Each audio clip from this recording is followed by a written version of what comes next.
Quantic Dream has always been about creating interactive experiences that have emotion at their core. It's about telling the story of characters and giving the player the possibility, through their actions, to change the way the story unfolds. When I write my script, I have an idea of how I want the story to be played. So we try to render David's idea into a game and see with him if it matches what he had in mind. In case it doesn't, we go back to the writing stage and keep working until the result perfectly matches David's vision. What we try to do in Beyond is really an intuitive and immersive experience. So we created a very discreet user interface with only white dots on screen and very simple controls. We wanted to revisit the action system and go for something that would be more invisible and more intuitive to the player. We didn't want the interface to be a barrier. We wanted the player to focus on what he's doing on screen and not on how to do it. Ideally, the player will forget that he has a controller in his hand and will just jump into the screen. One of the major revolutions in Beyond is the way Jodie Holmes moves. Depending on the context, depending on your emotional state, you see the character of Jodie moving differently, walking differently, looking around differently.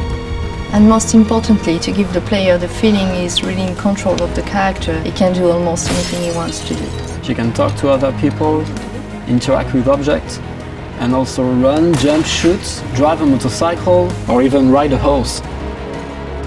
What was really challenging also is that the story goes on for 15 years of Jodie's life. When Jodie's a kid, for instance, you can do different things than when she's a teenager or an adult. Giving this much animation to a character, it's really new. It has never been done to that extent, and it really makes the character come alive like never before.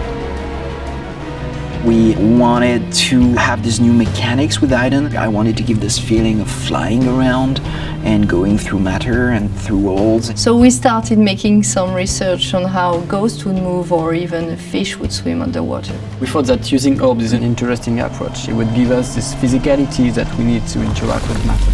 It became really something natural to assign them to the two analog sticks and have to play with them, to focus them, or on the opposite, to split them apart. During the process of this production, we made what we call user tests. You just watch people playing and you see where they succeed, where they fail. If a player don't get it right, it's only our fault. So we work very hard to be able to correct it and give the best experience possible. After each user test, it's meeting after meeting just to find the good solution to every single issue the player may have had.